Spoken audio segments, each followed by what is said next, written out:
দেখো আজ আমরা শিখতে যাচ্ছি ফিউচার কন্টিনিউয়াস টেন্স। দেখো ফিউচার কন্টিনিউয়াস টেন্স, তাহলে ফিউচার কন্টিনিউয়াস প্রথমে আমরা এর সংজ্ঞাটা জেনে নেব। ফিউচার কন্টিনিউয়াস টেন্সটা কেমন হবে? দেখো যেসব কাজ ভবিষ্যৎকালে হতে থাকবে বা ঘটতে থাকবে, ঠিক আছে, এরূপ বোঝালে তাকে ফিউচার কন্টিনিউয়াস টেন্স বলে। অর্থাৎ ভবিষ্যৎকালে, দেখো ভবিষ্যৎকালে মানে কি আগামীতে, মানে কন্টিনিউ হবে, ঠিক আছে, আগামীতে কন্টিনিউ হবে। আগে এটার কন্টিনিউ ভাবটা বুঝতে হবে।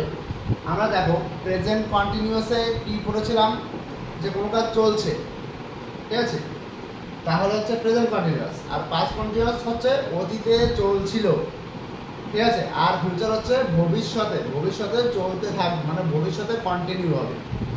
সেক্ষেত্রে আমরা এই টেন্সটা ব্যবহার করব। দেখো তাহলে এটা চিনব কী করে? বাংলা বাক্যের শেষে আমরা প্রত্যেকটা টেন্সেই বলছি যে বাংলা বাক্যে যে একটা বাংলা বাক্য আমি বই পড়তে থাকবো, দেখো শেষে কী থাকে? তে থাকবো, তে থাকবে, তে থাকবেন, এই ধরনের শব্দ থাকে। আচ্ছা দেখো এই তে কথাটা দেখো আমি একটু আলাদা করে দিয়েছি, ঠিক আছে। অর্থাৎ থাকবো থাকবে এর আগের শব্দের লাস্টে তে কথাটা থাকবে, ঠিক আছে। আমি যেতে থাকবো, আমি খেতে থাকবো, ঠিক আছে। তবে মনে রাখবে ভবিষ্যৎকালে যে টেন্সগুলো আছে ফিউচার টেন্সে, এই টেন্সের মধ্যে সব থেকে ফিউচার ইনডেফিনিট টেন্সটাই বেশি ব্যবহৃত হয়, ঠিক আছে। এবং আমরা নিজে যেগুলো শিখবো এগুলোর খুব একটা ব্যবহার হয় না, ঠিক আছে। শুধুমাত্র প্রথমটাই সব থেকে বেশি ব্যবহার করা হয়, ইনডেফিনিট টেন্সটা। আর এরপরে কন্টিনিউয়াস বা পারফেক্ট, ঠিক আছে, পারফেক্ট কন্টিনিউয়াস এগুলো খুব একটা বেশি ব্যবহৃত হয় না ফিউচারের ক্ষেত্রে শুধুমাত্র, ঠিক আছে। এই জন্য দেখো তবু আমাদের শিখে নিতে হবে, শেখার জন্য আমাদের এগুলো কিন্তু দেখতে হবে, ঠিক আছে। তাহলে এই তে থাকবো, তাহলে এই লাস্টের শব্দটার আগে তে কথাটা থাকবে। দেখো থাকবো বজুত শব্দের লাস্টে আগে যে শব্দটা থাকবে সেই ক্ষেত্রে তার আগে আমরা এই তে কথাটা দেখতে পাবো, ঠিক আছে। তাহলে এখানে কি করবো আমরা?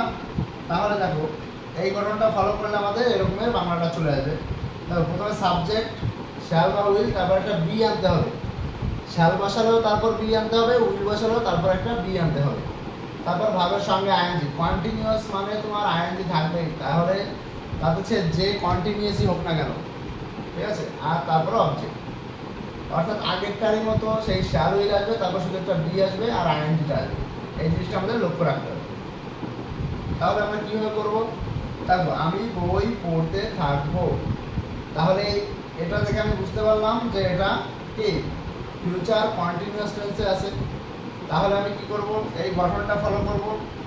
দেখো কি আছে, প্রথমে সাবজেক্ট আই, তারপর আমরা কি জানি আগের ভিডিওতেও কিন্তু আমরা নিয়মটা দেখিয়ে দিয়েছি কার কার পরে কি কি বসে, অর্থাৎ শ্যাল উইল কখন বসে, ঠিক আছে। আই এর পরে কি বসে? আই পরে শ্যাল বসে, তাহলে আই শ্যাল। তারপর কি আমরা একটা বি আনতে হবে আমাদের, আই শ্যাল বি। তারপরে কি পড়তে থাকবো, অর্থাৎ পড়তে থাকার যদি কি রিড ওর সঙ্গে আইএনজি, তাহলে বাংলাটা এরকম পড়তে থাকবে, এরকম চলে আসে, ঠিক আছে। তারপর অবজেক্ট হচ্ছে কি করব? বই, তাহলে রিডিং বুক। তাহলে কি দাঁড়ালো আমাদের বাক্যটা?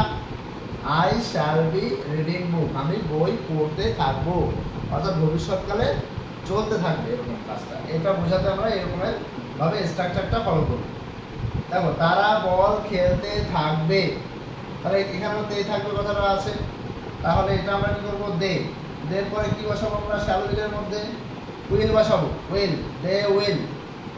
তারপরে বি, দে উইল বি, খেলতে থাকবো, তার মানে পেলে, পেলে তার সঙ্গে আইএনজি, প্লেইং, তাহলে দে উইল বি প্লেইং, কি খেলতে থাকবে? বল, দে উইল বি প্লেইং বল। বাস এই হয়ে গেল। আচ্ছা তাহলে এটার মধ্যে আর কিছুই নেই, শুধুমাত্র এইটা, এই রকমের বাংলা দেখলেই আমরা এই নিয়মটা ব্যবহার করব, ঠিক আছে। এর বাইরে আর কিচ্ছু নেই, তাহলে এটা দেখলেই শুধুমাত্র হয়ে যাচ্ছে। একেবারে ছোট্ট এবং খুবই সহজ একটা নিয়ম। তোমরা তাহলে এটা লিখে নেবে এবং ভালো করে বুঝে নেবে।